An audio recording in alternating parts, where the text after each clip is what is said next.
Hello guys, welcome to my YouTube channel learn and grow by Sonisha. आज की video में मैं आप लोगों को MA first semester home science का paper third gender and development लिंग और विकास का चैप्टर 2 लिंग से संबंधित मुद्दे में आज हम लोग पढ़ेंगे। लिंग भूमिकाओं को प्रभावित करने वाले कारक। इसके पहले वीडियो में हम लोग लैंगिक भूमिकाओं तक पढ़ चुके हैं। अब आज हम जानेंगे लिंग भूमिकाओं को प्रभावित करने वाले कारक। वह कौन से कारक हैं जो लिंग भूमिकाओं को प्रभावित करते हैं, उनके बारे में हम जानेंगे। तो चलिए वीडियो को स्टार्ट करते हैं। लिंग भूमिकाओं को प्रभावित करने वाले कारक अग्रलिखित हैं। पहला है हमारा हार्मोनल कारक, हार्मोनल फैक्टर्स।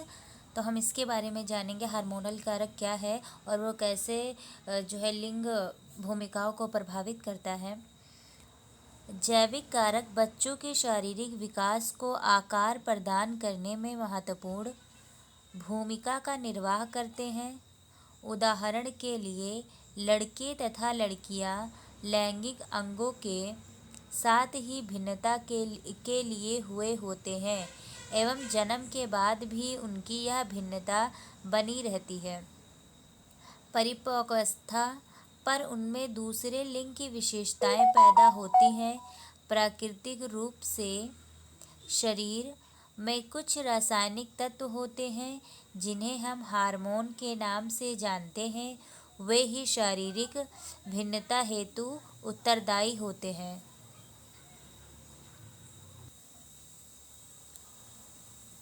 कुछ मनोवैज्ञानिकों ने अध्ययनों के आधार पर यह कहा है कि समलिंगी हार्मोन लैंगिक अंगों में भिन्नता दिखाने में असमर्थ होता है तथा यह हार्मोन लगभग परिपक्वता काल में पैदा होता है एवं इसका लिंग पहचान आकार में महत्वपूर्ण भूमिका होती है।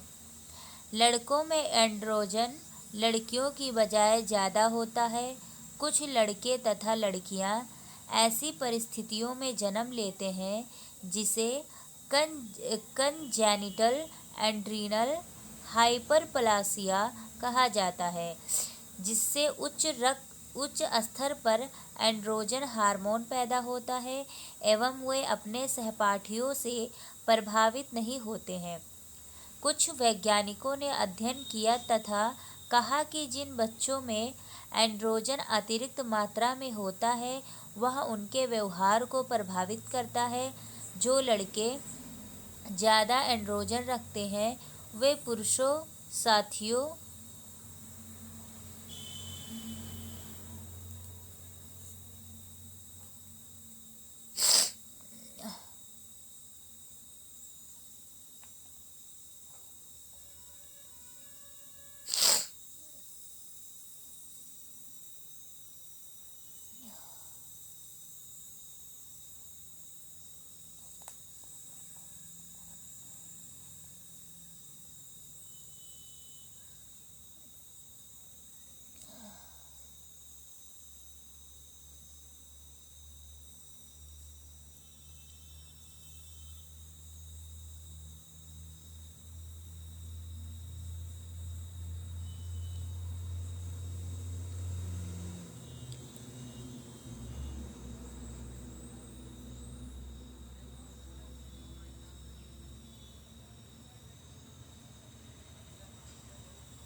साथियों से सामान्य व्यवहार करते हैं तथा उनके साथ खेलते हैं एवं जिन लड़कियों में एंड्रोजन का स्तर उच्च होता है वे ज़्यादा लिंग रूढ़ियों से ग्रसित पुरुषों के लक्षण वाली होती हैं तथा वे अपनी समआयु की सहपाठियों से अधिक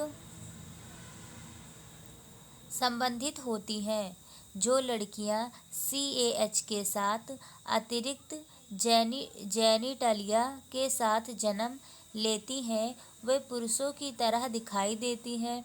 वैसे तो वे लड़कियां ही होती हैं, लेकिन इन बालिकाओं में पुरुष जननांग दिखाई देता है। लड़कियों के वास्तविक लिंग का निर्धारण जेनेटिकली होता है। महिलाओं में एक्स क्रोमोसोम पाए जाते हैं, जबकि पुरुषों में एक्स तथा वाई क्रोमोसोम्स पाए जाते हैं, जो लिंग निर्धारण में महत्वपूर्ण भूमिका निभाते हैं। बेशक CAH युक्त लड़कियों में शल्य क्रिया के बाद जननांग मुख्यतः स्त्रियों जैसे दिखाई देते हैं, लेकिन उनमें लक्षण पुरुषों जैसे ही बने रहते हैं। वे पुरुष संगी साथियों के साथ खेलना पसंद करते हैं। वे समस्त परंपरागत पुरुषों की भांति क्रियाकलाप एवं खेल पसंद करते हैं, जैसे बालक, कार, मॉडल स्पोर्ट आदि। वे शारीरिक रूप से सक्रिय एवं क्रोधित स्वभाव के भी होते हैं। जो लड़कियां CAH युक्त होती हैं, वे लड़कियों वाले खेल खेलना पसंद नहीं करती हैं। वे लड़कियों के परंपरागत खेलों जैसे माता बनना, दुल्हन बनना आदि को खेलना पसंद नहीं करती हैं। वे शारीरिक रूप से कैसी दिखाई देती हैं, इसकी भी उन्हें ज़्यादा परवाह नहीं होती है, जितना उनकी उम्र की दूसरी लड़कियां करती हैं। अन्य शब्दों में, उच्च स्तर पर पुरुष हार्मोन लड़कियों के व्यवहार को काफ़ी प्रभावित करते हैं। अगला है हमारा सामाजिक तथा पर्यावरणीय कारक, सोशल एंड इन्वायरमेंटल फैक्टर्स। बहुत से अध्ययन से यह प्रदर्शित करते हैं कि लिंग पहचान के विकास में बच्चों का पालन पोषण तथा सामाजिक वातावरण का भी प्रभाव पड़ता है। इस बात को बच्चों की रुचि, महत्व, व्यवहार, उनकी पूर्ण सोच मध्य अवस्था की पूर्व अवस्था में ही उन्हें दी गई शिक्षा, उनके माता पिता द्वारा दिया गया ऐसा व्यक्तित्व जिससे वे प्रभावित होते हैं एवं शिक्षा पर निर्भर करता है। वे बच्चे जिन्हें यह सिखाया जाता है कि अमुक अमुक कार्य उनके लिए ठीक अथवा उचित है क्योंकि वे लड़के या लड़की हैं, जीवन के पश्चकाल में इन शिक्षाओं से प्रभावित होते हैं।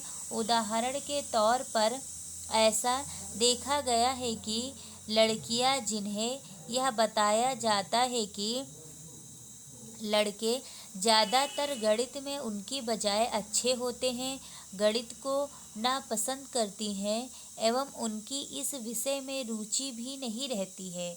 वे मानने लग जाती हैं कि वे इस विषय में अच्छी नहीं हैं तथा गणित के टेस्ट एवं गृह कार्य के प्रोजेक्ट में बहुत खराब प्रदर्शन करती हैं।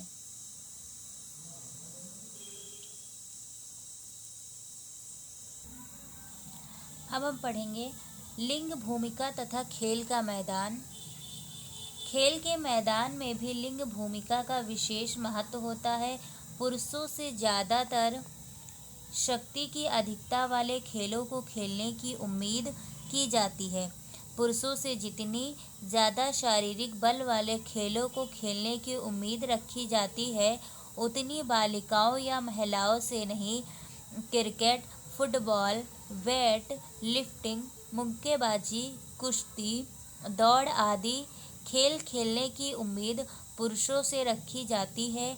अगर कोई महिला इन खेलों को खेलने का प्रयत्न करती है तो समाज उसे पसंद नहीं करता है तथा कदम कदम पर उसके समक्ष चुनौतियां उत्पन्न की जाती हैं। मेरी काम इसी तरह की महिला थी जिन्होंने पुरुषों के अधिकतर क्षेत्र के खेल खेलने का प्रयत्न किया। अगर कोई बालिका इस तरह के खेल में रुचि लेती है तो तत्काल जता दिया जाता है कि वह लड़की है तथा यह खेल पुरुषों के खेल हैं, इसीलिए उसे खेल नहीं खेलना चाहिए। इस तरह खेल के मैदान में भी लिंग भेद स्पष्ट रूप से दिखाई देता है, जो कि समाज की रूढ़िप्रद धारणा एवं पूर्व धारणाओं पर आधारित सोच को व्यक्त करता है। ये था हमारा लिंग भूमिकाओं तथा खेल का मैदान। अब हम अपना अगला टॉपिक देखेंगे। अगला टॉपिक है हमारा जेंडर लैबलिंग। देखते हैं ये क्या है।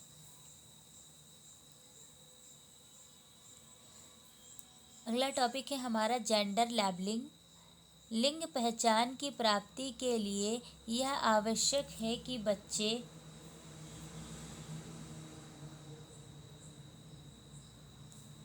यह समझे कि स्वयं सहित प्रत्येक व्यक्ति या तो पुरुष है या महिला।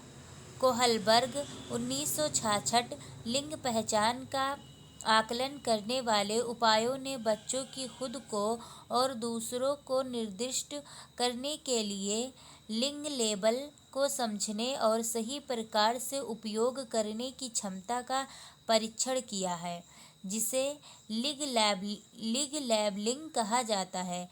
जेंडर लैबलिंग के बारे में माना जाता है कि यह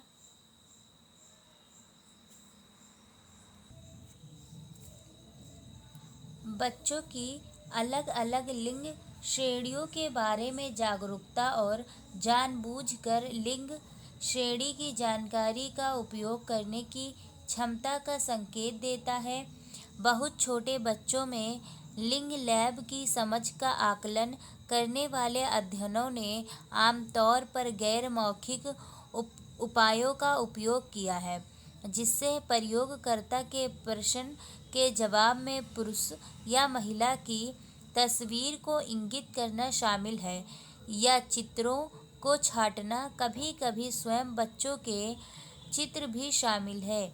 इनमें से अधिकांश अध्ययनों से यह निष्कर्ष निकला है कि बच्चे आमतौर पर लगभग 28-30 महीने तक खुद को या दूसरों को गैर मौखिक रूप से वर्गीकृत करने के लिए लिंग लेबल का उपयोग करने में सफल नहीं होते हैं।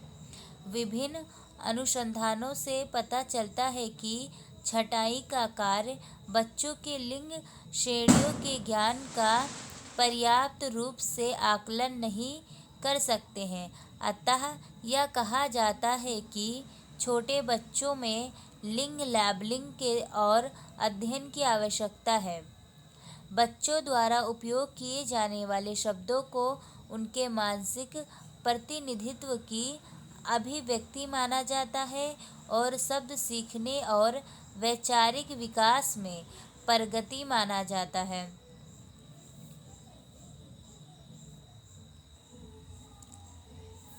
जब बच्चे श्रेणियों के लिए शब्द सीख जाते हैं तो वे शब्द उनके संदर्भों का समर्थन करते हैं। इस प्रकार लिंग श्रेणियों के लिए बच्चों के शब्दों का ज्ञान वैचारिक ज्ञान का सूचक है और इसे लिंग योजनाओं के विस्तार के लिए प्रेरित करना चाहिए। शब्द निर्माण शब्द समझ का अनुसरण करता है। बच्चों के लिंग लेबल का उत्पादन विशेष रूप से लिंग श्रेणियों के कुछ वैचारिक ज्ञान का अच्छा संकेतक होना चाहिए। बेनेडिक्ट 1989।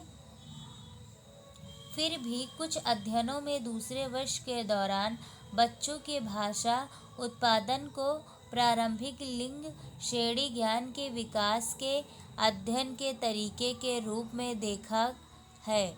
एक अन्य अध्ययन के अनुसार 2 वर्ष के बच्चों ने 90% से अधिक समय में अनायास ही जेंडर भाषा, लिंग संज्ञा, सर्वनाम और उचित नाम सहित का प्रयोग किया जब वे चित्र पुस्तकों में दर्शाए गए लोगों का जिक्र करते थे और अत्यधिक सटीक थे। विशेष रूप से लिंग स्टेरियोटाइप के संदर्भ में इन निष्कर्षों से पता चलता है कि 2 वर्ष तक बच्चों में कुछ सीमा तक लिंग ज्ञान और लिंग संबंधी रूढ़िवादिता की अवधारणा होती है। ये था हमारा जेंडर लेबलिंग। अब हम देखते हैं हमारा अगला टॉपिक क्या है। अब हम पढ़ेंगे, हमारा अगला टॉपिक है लिंगीय विभेद। चलिए देखते हैं लिंगीय विभेद क्या होता है। लिंगीय विभेद से तात्पर्य है बालक तथा बालिकाओं के मध्य व्याप्त लैंगिक असमानता, बालक एवं बालिकाओं में उनके लिंग के आधार पर भेद करना, जिसके कारण बालिकाओं को समाज में शिक्षा तथा पालन पोषण में बालकों से निरंतर स्थिति में रखा जाता है, जिससे वे पिछड़ जाती हैं। बालक तथा बालिकाओं में विभेद उनके लिंग को लेकर किया जाता है। प्राचीन काल से ही वह अवधारणा प्रचलित रही है कि जीवित पुत्र का मुख देखने मात्र से ही नरक और कई प्रकार के पापों से मुक्ति मिल जाती है और बालिकाओं की प्रत्येक प्रकार से सुरक्षा करनी पड़ती है। अतः बालक श्रेष्ठ है और कुल का गौरव तथा कुल का नाम आगे ले जाने और रोशन करने के लिए उत्तरदायी होने के कारण ही बालिकाओं की अपेक्षा प्रमुख है। इस प्रकार लिंग के आधार पर किया जाने वाला भेदभाव लिंगीय विभेद कहलाता है। गाइस, ये था हमारा लिंगीय विभेद। अब हम अपना अगला टॉपिक देखेंगे, लिंग विभेद के प्रकार। अब हम पढ़ेंगे लिंग विभेद के कितने प्रकार होते हैं। लिंग विभेद के प्रकार। लिंग विभेद वर्तमान में ही नहीं बल्कि बहुत प्राचीन समय से चला आ रहा है। यह केवल भारत में ही नहीं बल्कि संसार के कई अन्य देशों में भी पाया जाता है। रंग, जाति, भाषा, वेशभूषा, इन सभी के आधार पर लिंग विभेद किया जाता है, जो इस प्रकार है। पहला है रंगमय विभेद, दूसरा है भाषा संबंधी विभेद, तीसरा है सांस्कृतिक विभेद, चौथा है आर्थिक विभेद, पांचवा है जाति संबंधी विभेद, छठवां है हमारा प्रजाति संबंधी विभेद, सातवां है स्थान से संबंधित विभेद और हमारा लास्ट है आठवां लिंगीय विभेद। ये सभी विभेद प्रगति में बाधक हैं, जो मानवता व राष्ट्र के लिए लाभकारी नहीं है। लेकिन लिंग में विभिन्नता के कारण ही अधिकांश कन्याओं को भ्रूण अवस्था में ही खत्म कर दिया जाता है।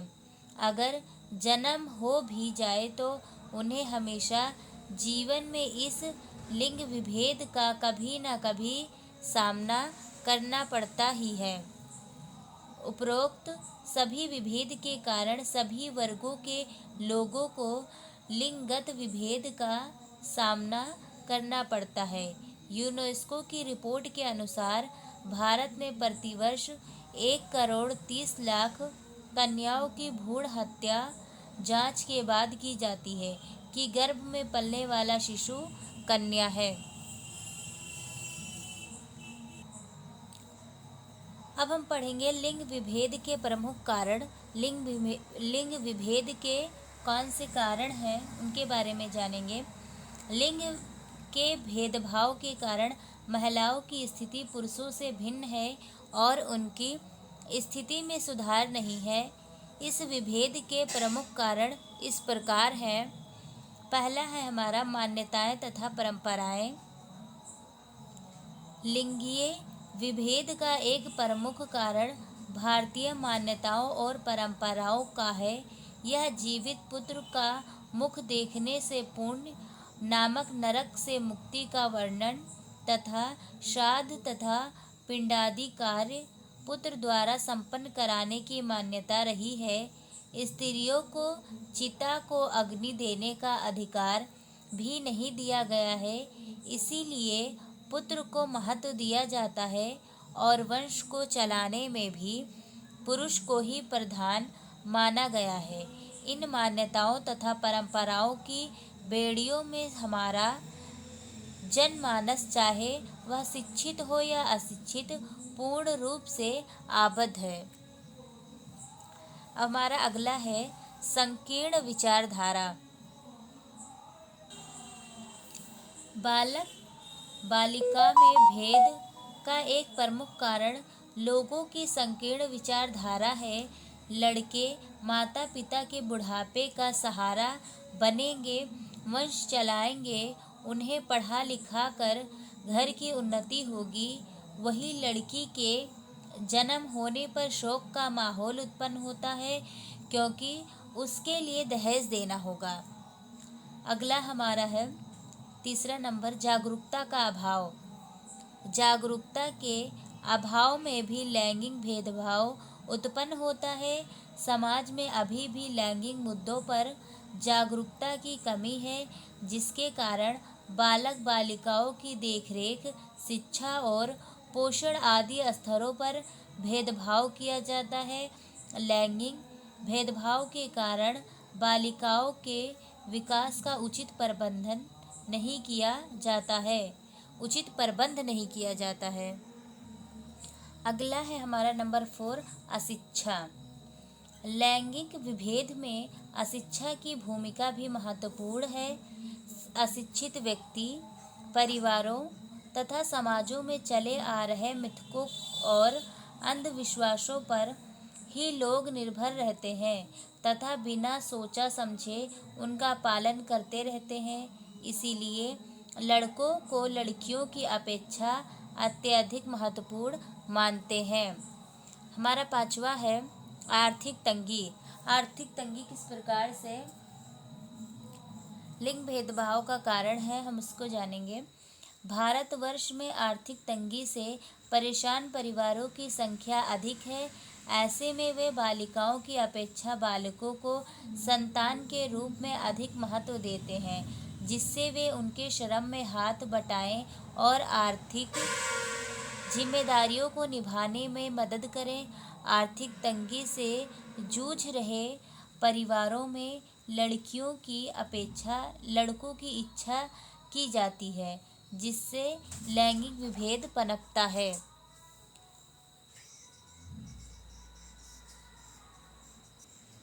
अगला है हमारा सरकारी उदासीनता।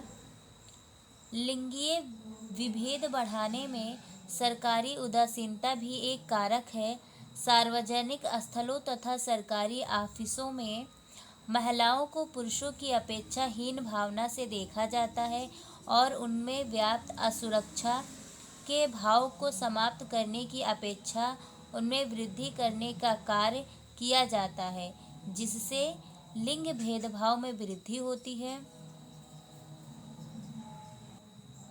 ये थे हमारे लिंग विभेद के प्रमुख कारण, जो कि आज हमने पढ़ा है। तो आज की वीडियो में बस इतना ही।